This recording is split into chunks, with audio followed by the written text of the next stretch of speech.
سے کچھ interesting clips جو میں نے آپ کو دکھائے ان کے کام کے حوالے سے. اور میرے ساتھ اس وقت ریز علی شاہ صاحب تشریف رکھتے ہیں. السلام علیکم. کیسے ہیں آپ؟ بہت شکریہ تشریف لانے کا اور وقت دینے کا. تھینک یو جی, thank you for having me over. اچھا, جیسے بھی میں نے انٹروڈکشن میں تھوڑا سا کہا کہ فیشن انڈسٹری کے حوالے سے بات کریں گے, اگر میں آپ سے یہ کہوں کہ اس وقت جو ہماری فیشن انڈسٹری ہے جہاں پہ, کیسے دیکھتے ہیں اس کو, کہاں پہ پلیس کریں گے اس کو, مطلب کچھ امپروومنٹ دیکھتے ہیں, ٹیلنٹ دیکھتے ہیں فیشن انڈسٹری میں؟ دیکھیں, اگر آپ کمپیئر کریں لیٹس گو 10 years بیک تو یا لیٹس سے 15 years بیک, تو پاکستان میں ایز سچ فیشن انڈسٹری اتنی زیادہ ایوالو نہیں ہوئی تھی. آپ میگزین سے لے لیں, اب اتنی زیادہ فیشن میگزینز ہیں, آپ کسی بھی اسٹور پہ جائیں تو کوئی لٹرلی 15-20 فیشن میگزینز ہوتی ہیں, اور 10-15 سال پہلے مشکل سے 1 یا 2 میڈ ان پاکستان ٹیگ کے ساتھ نکلتی ہیں. تو دیر از بین اے مشروم گروتھ فیشن انڈسٹری میں بھی, فیشن ڈیزائنرز میں بھی. اب دیکھیں میگزینز کس طرح بکتی ہیں, میگزینز میں ایڈز لگتے ہیں, either commercial different multi nationals کے ایڈز لگتے ہیں, ڈفرنٹ چیزوں کے, cellular what ever, and designers کے کپڑوں کے ایڈز لگتے ہیں وہ اپنے. تو اسی سے آپ سوچیں اتنی زیادہ ڈیزائنرز ہو گئے ہیں تو ان کی ایڈز اتنی آ رہی ہیں. سو آئی تھنک فیشن اسکول بہت کھلے ہیں اوور دا ایئرز.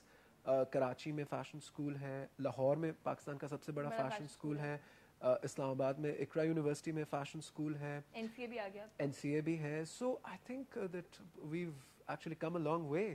ہاں. اچھا, اگر آپ سے آپ کے بارے میں پوچھوں تو جو تعلیم میں دیکھتی ہوں, میں نے آپ کو پروفائل دیکھا تو لا, پولیٹیکل سائنس, بڑے سیریس سبجیکٹس ہیں, تو ان سے ہٹ کے فیشن کی طرف انٹرسٹ, اور اتنا سیریس انٹرسٹ کہ آپ نے اس کو فل ٹائم پروفیشن لے لیا, وہ کیسے ہوا؟ میرا جی دیکھیں, میں آئی واز اسٹڈنگ, میں ڈفرینٹ چیزیں پڑھا تھا, بیکاز بچپن سے میرا ایز سچ یہ پتہ نہیں تھا مجھے کہ میں جو آج کر رہا ہوں میں یہ کروں گا. لیکن وز اے وز جب میں اپنا بی اے بھی کر رہا تھا ان دنوں میں, اس کے بعد بھی, تو میرا یہ تھا کہ آئی واز ڈوئنگ ماڈلنگ. اچھا, پیرالل.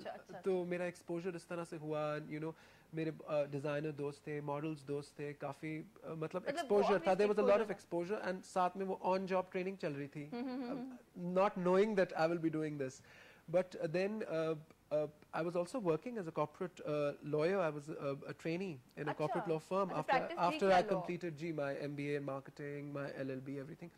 لیکن میں somehow I don't know, maybe آپ کہہ سکتی ہیں inner self was not really that happy. So I really wanted to do things which I wanted to do. So میں نے پھر اپنے ایک فرینڈ کے ساتھ مل کے ایک بہت بڑا شو آرگنائز کیا in اسلام آباد with the help of all our old friends, models, designers. یہ وہ, so it was a super success. And اس چیز کو 8 سال ہو گئے, اور آج جی we never looked back, and I'm ماشاءاللہ happy, الحمدللہ. اچھا, اب آپ جیسے ہیں, آپ نے کوئی پروفیشنل تعلیم نہیں حاصل کی, ایکیڈیمک بیک گراؤنڈ نہیں ہے کوئی فیشن کے حوالے سے, جیسے آپ نے کہا کہ اب بہت اسکولس آ گئے ہیں, وی ہیو لائک ایکیڈیمک کوالیفیکیشنز ہیں ہمارے پاس اس چیز کے لیے. آپ کیا سمجھتے ہیں کہ ایکیڈیمک کوالیفیکیشن ہونے سے کوئی ایج آتی ہے اس فیلڈ میں, یا اٹس جسٹ یور مائنڈ کہ آپ کریٹو ہیں, کریٹو انف, آپ کر سکتے ہیں تو آپ کر سکتے ہیں؟ آئی ایم شیور آتی ہوگی جی, لیکن ابھی بھی یو ول بی سرپرائزڈ جو میں کر رہا ہوں. I am a fashion choreographer and I run my event management company. ابھی تک کوئی ایسا اسکول, جو بھی فیشن اسکول میں, ان میں کوریوگرافی نہیں پڑھائی جاتی. You see, choreography is something fashion designer بنایا جاتا ہے, جس میں تو this is something, it's more of an inborn kind of talent آپ کہہ سکتی ہیں, and which is more polished. چلیے تھوڑا سا اس کو elaborate کریں, what is fashion choreography? Fashion choreography is basically direction. It is fashion direction. I will tell you, ہمارے پاس جیسے کہ لوگ یوزلی ایک ایونٹ کو آپ لے لیجیے, جیسے ایک شو ہے وہ کس لیے ہوتا ہے. ایک شو پاکستان میں آئدر بیکاز ہمارے پاس ابھی تک پاکستان فیشن ویک تو ہوا نہیں, آپ کو پتہ ہے ڈیلے ہو گیا, جس میں ڈیزائنرز آ کے دکھاتے ہیں. ہمارے پاس لانچ آف ڈفرنٹ پروڈکٹس ہوتے ہیں, آئدر وہ سیلولر کمپنی کا ہے, آئل کمپنی کا کوئی پروڈکٹ لانچ ہو رہا ہے,